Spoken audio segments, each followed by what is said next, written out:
Hello, and welcome to day 3 of Easy Habit Change, the 5-day challenge. Day 3 is a really exciting day because you've already done some of the most challenging work. You've filled out your new habits and you've looked at your map. Now, you've also done a day of your daily pages, which is getting you a little clearer about where you're actually starting. And once you start to have an idea of where you're actually starting versus where you thought you were starting, we then can more effectively move into what I call the Bridge the Gap Day. Now, there are some things that are very helpful to know in this landscape. Some of you are going to easily cruise through and say, okay, I came up with the habit, I came up with all of the things I need to do to support, and I implemented, I followed my plan yesterday, and it worked. And today, then, for you, is a day to keep practicing.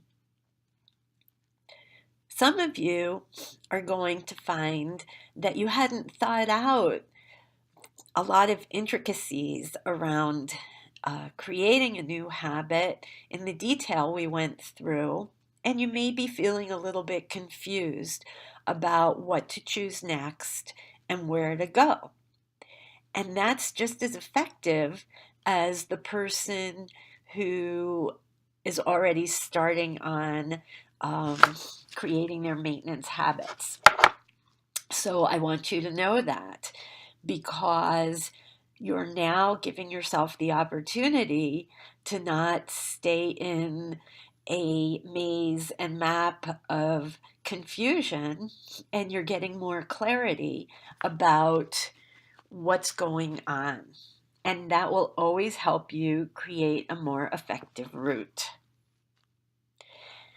Now, some of you may also be coming up with the idea that what you thought would be the habit that you want to work on may actually not be a habit that is feeling right for you now.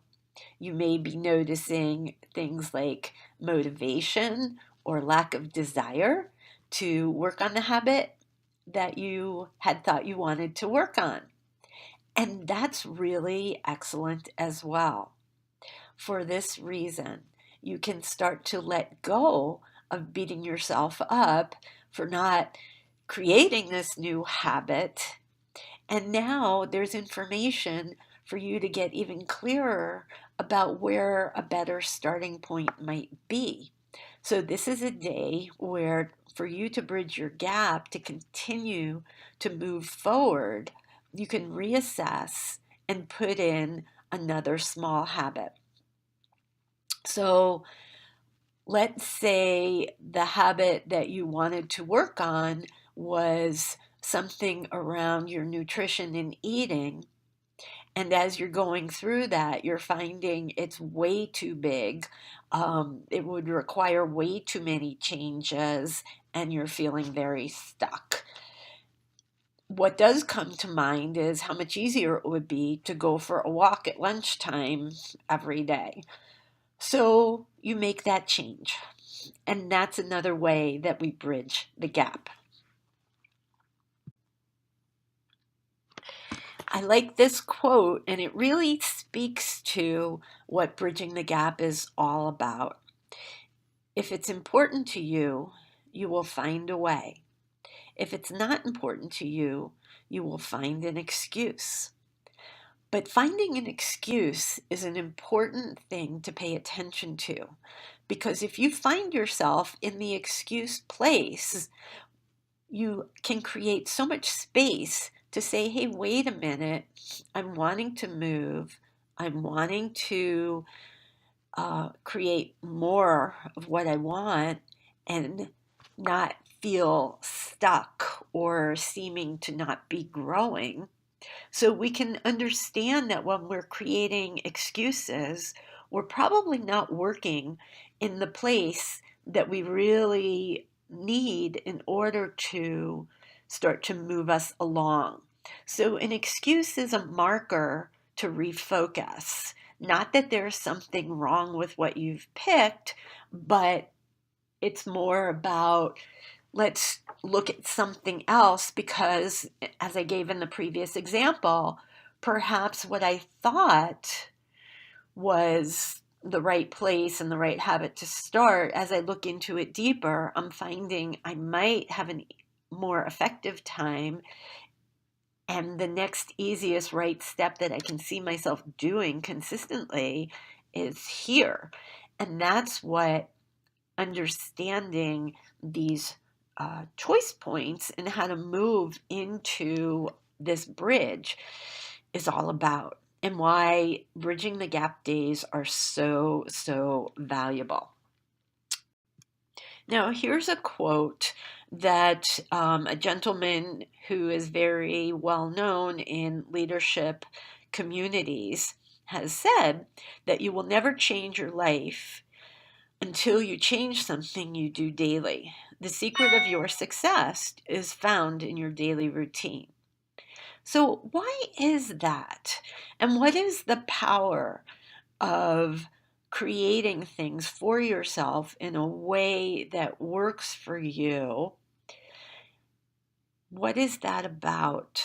So, I'm going to invite you to consider this for a minute, why life change can be so helpful.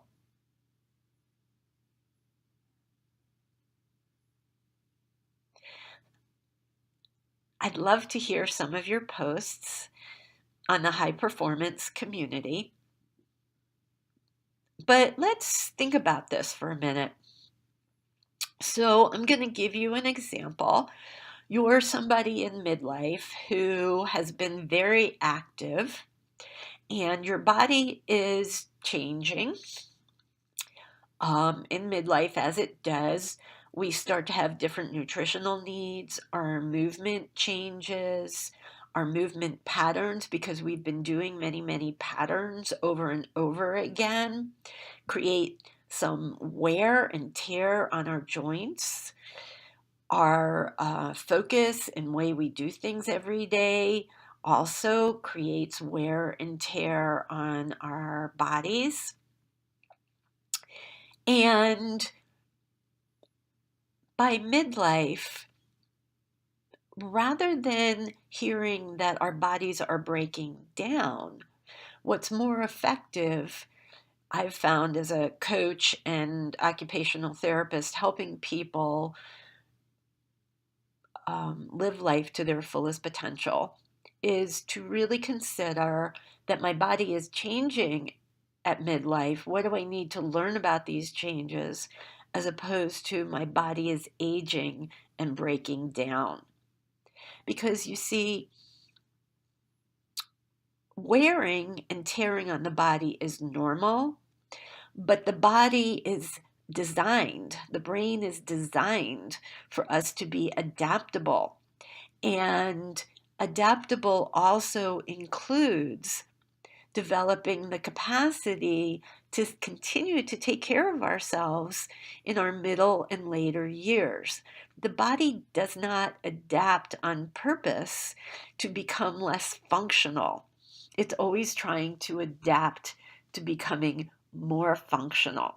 And while we learn this lesson as children, many of the messages that we are receiving in current society is that our bodies break down, and that's a natural form of aging. Wear and tear is natural, but adaptability and the capacity to stay highly functional is part of what's programmed into us. So it's way more useful to ask ourselves questions based on, how do I create routines that keep me moving and feeling well and highly adapting and functioning in a way I see myself going as I grow in my aging years. So, from that perspective, how does that inform your decisions? Okay, so I'm going to give you an example. Um, let's say I have many clients who've been through back surgery where they've had to have um, joints in the spine fused. There's many joints in the spine that aren't fused. And if we have a joint, the purpose of a joint is to move. Otherwise, it would be a bone. So, how does this simple piece of information inform you if you're doing exercise? Okay.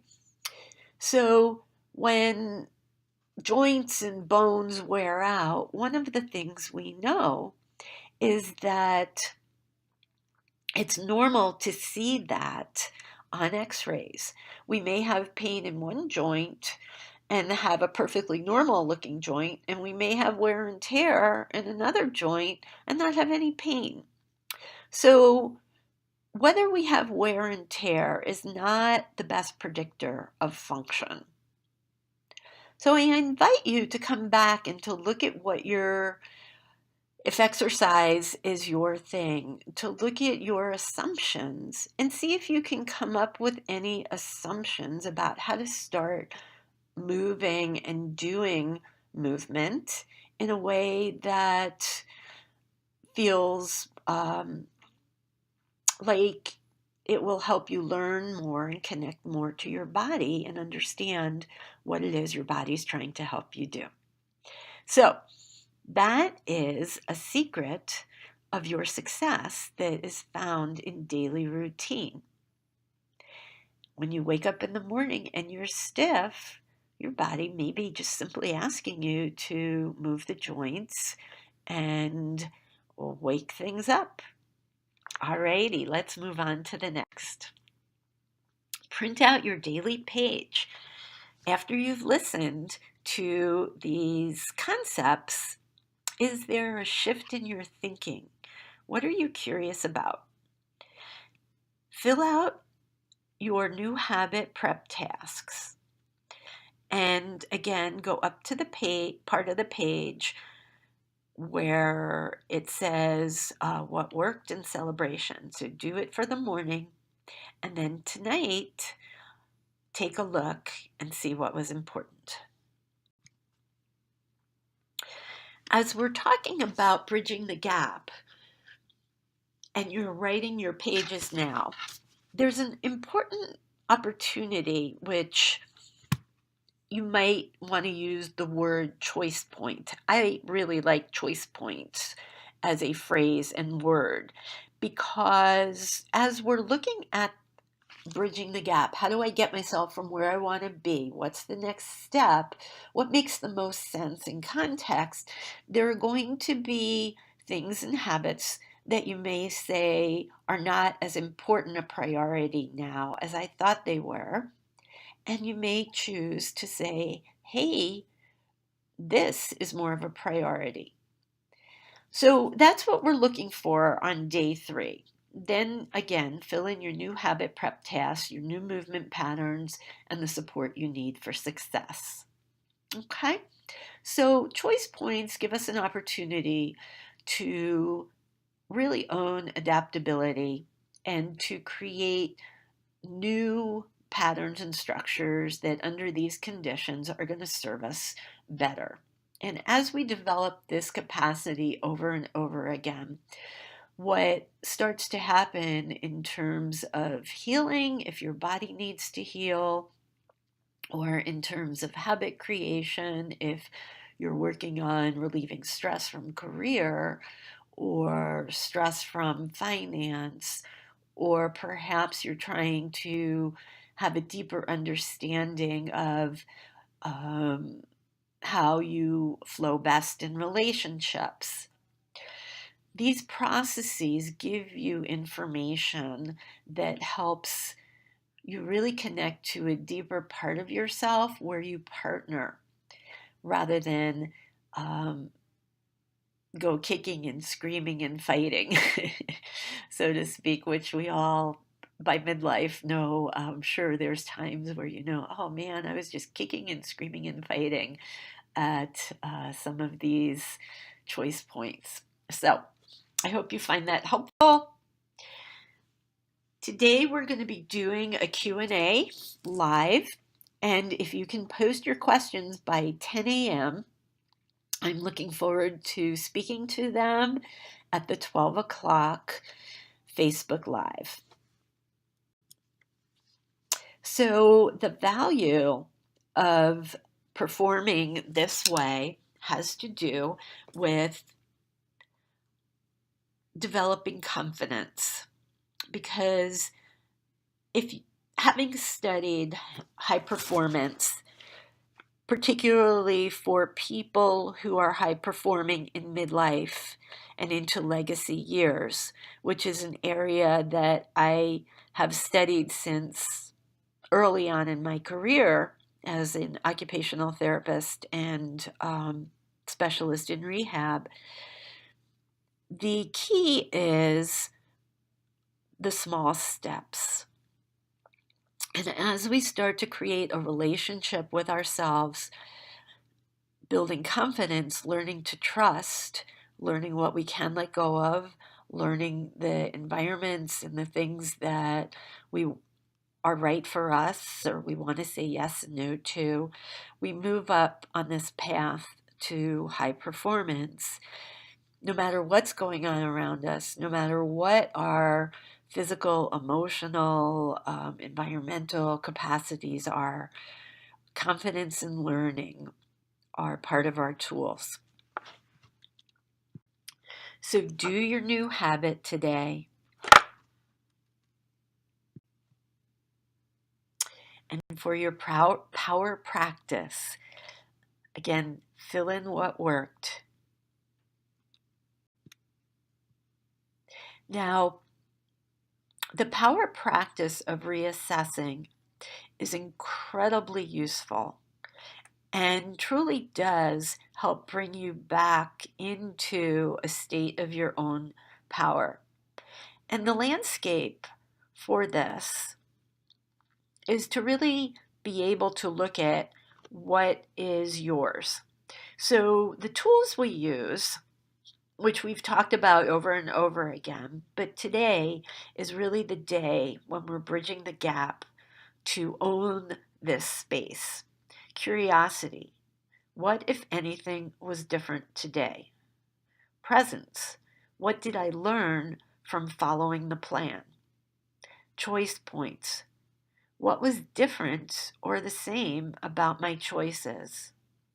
And what am I noticing about results?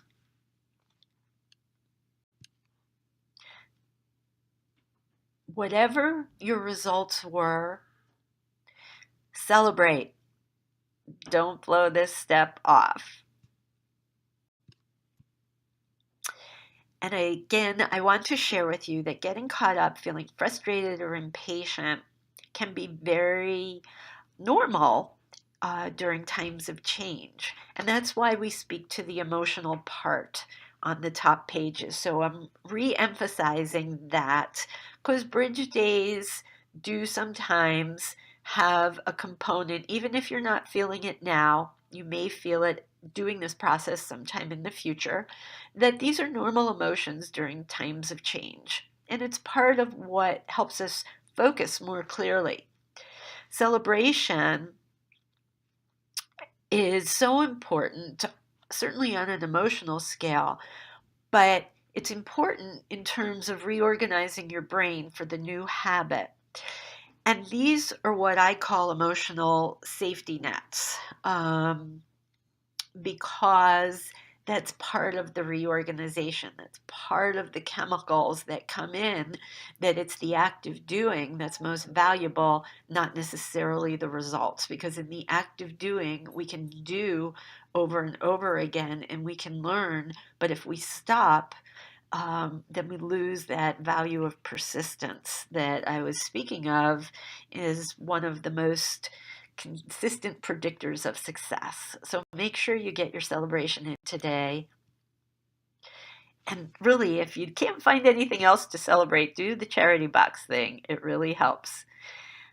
I'm celebrating you today. You're zeroing in on your own unique process. You got this. Have a great day. Fill out your pages, and I'll see you tomorrow. Bye-bye.